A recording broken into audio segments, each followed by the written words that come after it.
My phone jolted me awake at 6 a.m. on a Saturday, buzzing like a swarm of pissed-off hornets.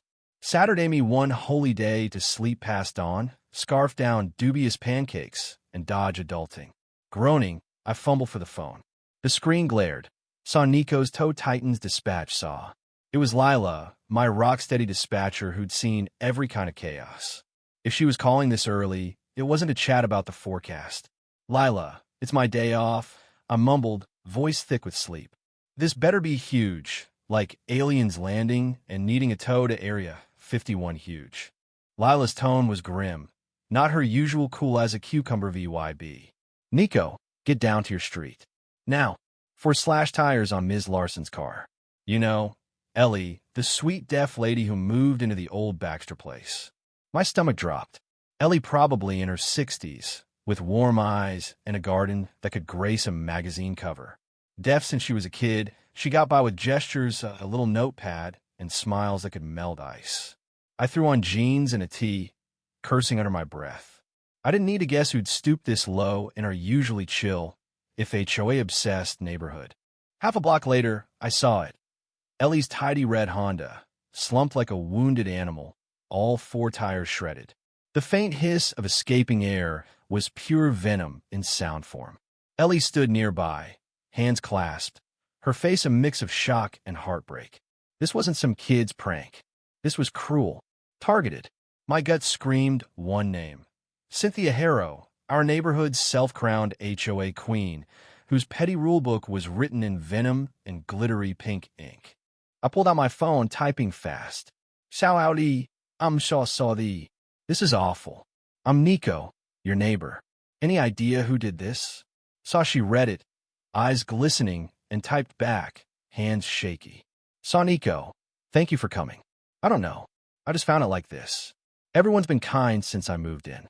Except," saw she paused, then typed, "saw except Mrs. Harrow from the HOA. She keeps Leah VYing notes." Saw my blood boiled. Of course, it was Cynthia.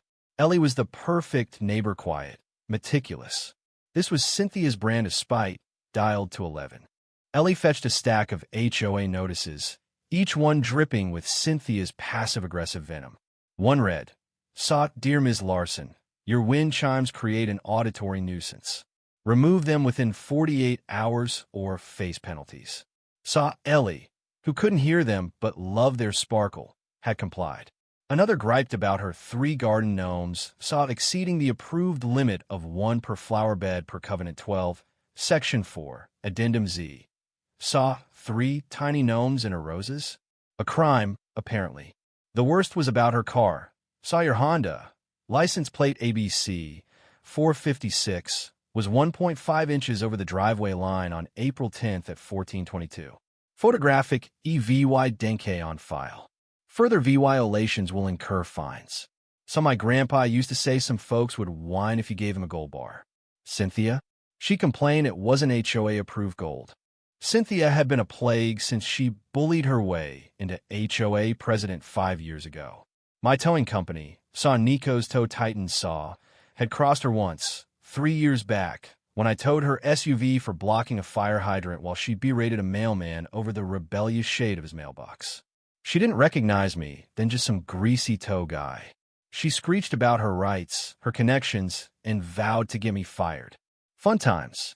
I helped Ellie call the police VY, a relay SARE VYC, explaining the targeted vandalism and her vulnerability.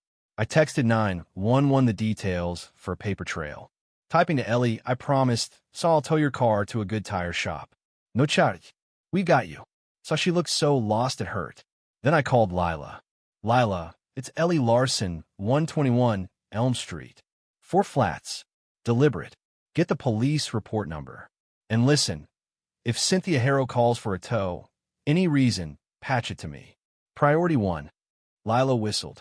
"Cynthia, you think she did this? Oh, this is going to be good." I smirked. My tow senses are picking up cheap lavender perfume and pure malice. Cops showed up. Officer Lee, young and by the book, and Officer Malone, a vet who'd seen enough drama for a Netflix series. They were patient, using a notepad with Ellie, me chiming in VY my phone. Ellie wrote she had no enemies, baffled why anyone would target her. Then, like a bad sitcom, Cynthia appeared, dragged by her yappy poodle, ironically named Bliss. Pink tracksuit pristine, she oozed fake sympathy. "Oh, poor Ellie. This is dreadful in our safe neighborhood." Her voice was syrupy enough to gag a bee. Ellie, ever polite, gave a sad smile and wrote for the cops. Cynthia pivoted to Officer Malone, all CIVYC concern. "Officer, some residents have issues with Ellie's parking. And unmaintained cars hurt property values." Not accusing, just observying. My fists clenched. "Cynthia," I growled, "Ellie's car is spotless, and she's always in her lines." Unlike some people's grip on reality. Malone, deadpan, said, "So, bad parking causes 4 tires to slash themselves?" News to me after 22 years. Cynthia huffed, then hinted Ellie might have antagonized someone. The nerve was staggering. She was practically confessing. After the cops left, promising patrols, Mr. Baxter, a shy neighbor once fined by Cynthia for a non-seasonal doormat, scurried over. "Nico," he whispered, eyeing Cynthia's house. "I saw her near Ellie's car before dawn. She had something small, dark. I got a bad VYB.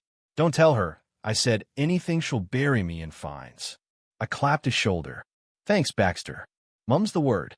Then it hit me. Ellie had mentioned her son got her a security system after a nearby break-in. I called my buddy Greg at Safe Haven Security. "Greg, you installed Ellie Larson's system, right? Any chance her driveway cam caught something around 4 a.m.? Greg checked. Bingo. 4:37 a.m. Hooded figure, small build, kneeling by each tire with something sharp. Clear as infrared gets. I grinned. "Send it to me and Officer Malone. Think we've got our perp." Days later, Ellie's Honda was back, sporting new tires on my dime. She baked me a peach cobbler that could win awards. Then, on a rainy Wednesday, Lila buzzed me. "Nico, it's Cynthia Harrow, stranded at Maple and 5th. Car's dead. And get this, she asked for us. Said we're prompt after the other tow company's dispatcher was barbaric." I laughed so hard I nearly choked. After her last run-in with my driver, Big Sam, she called us prompt? This was too perfect. "Tell her we're swamped," I said, glee bubbling. "Maybe an hour. Send Big Sam and truck the 9-1 with the giant saw Nico's Toe Titan saw logos." And Lila? I'm riding along for this one. Premium Sair VYC for our HOA star. Lila cackled. "Your EVYL. I love it." Big Sam, a gentle giant with a prankster's heart, high-fived me as we rolled out. We found Cynthia, soaked and fuming beside her dead pearl-white BMW, shielding her wilting hair with a flimsy cheetah print umbrella. She was mid-rant on her phone when Sam stepped out, all calm professionalism. She didn't clock me in the passenger seat. Cap low, sunglasses on despite the gloom. "Finally," she shrieked. "I've been in this monsoon forever. My BMW's broken, and I have an HOA budget meeting. You people are glacial." Sam didn't flinch. "Sorry, Mom. Need some info for the paperwork, then we'll get you out of the rain." As he poked at his tablet, I strolled out. "Afternoon, Mrs. Harrow," I said, all neighborly charm. "Car trouble."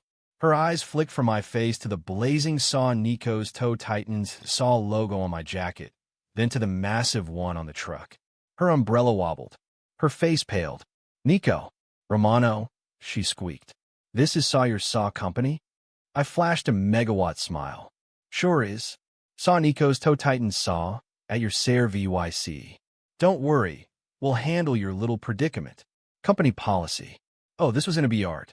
"Sam," I said, all serious, "check that undercarriage for hazards. Can't be too safe in this weather." Sam, catching my VYB, spent 10 minutes under the BMW, muttering about odd fluid drips and iffy exhaust brackets. Cynthia was practically hopping with rage. "Just tow it. I am drenched." "Safety first," I chirped, handing her a 7-page clipboard. "Just sign the highlighted bits on Form 42C.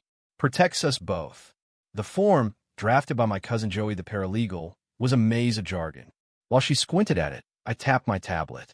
"Oh dear. Your BMW's diagnostic code means Henderson's tire shop isn't approved for this job. We'll need a tow to Valley Edge Auto Way out by the county line. Mileage fees apply, per page 6.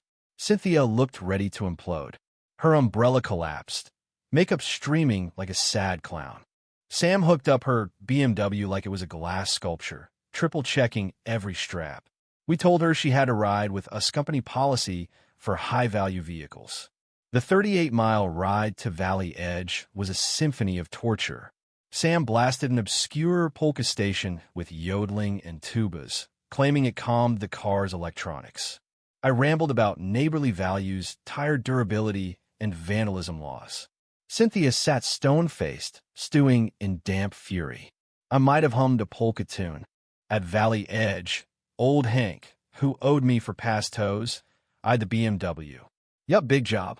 Computers fried. Parts from who knows where. Could be weeks. He winked at me. I handed Cynthia the bill of masterpiece of legal charges. Emergency call-out, weather surcharge, extended safety check, mileage at Dulai a mile, and more. The total could have bought a used car.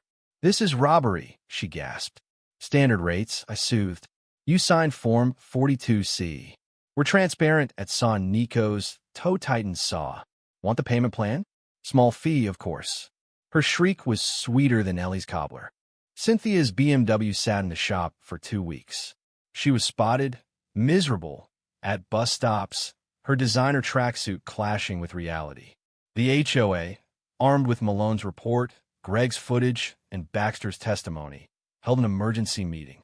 Cynthia's toe tantrum sealed her fate. Facing a no-confidence vote and lawsuits, she resigned in shame. Word was she might sell her house and flee to a less chaotic town. Good luck with that. Ellie bloomed. Her garden, now with 5 HOA-approved gnomes, was a showstopper. She left me pottery and paintings, each one a heart tug. Malone charged Cynthia with vandalism. The judge, no fan of HOA tyrants, hit her with a fat fine, anger management classes, and 200 hours picking up highway trash. Bet she nitpicked the litter's alignment. Months later, Elm Street threw a Harmony Day block party, led by Baxter, now a hero HOA president. Ellie taught kids sign language, her laughter ringing. I grilled burgers with Sam, dodging flames. Across the park, Cynthia trudged with bliss, looking shrunk. She saw me, flinched, and bolted behind a tree. Sam grinned. There's our tire slasher. Learning karma's got a tow hook.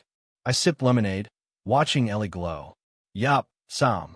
Sometimes karma drives a big-ass tow truck and hands you a bill with every nut and bolt accounted for. Owning a towing company has its perks, helping folks like Ellie, sure, but also the rare chance to make a bully like Cynthia choke on her own spite. That's the real community, Sarah VYC. So what do you think? Was Nico too harsh? Or did Cynthia get exactly what she deserved? Should neighbors fight, HOA tyrants with brains or brawn? Drop your take below, smash that like button, and subscribe for more stories where karma hits the road.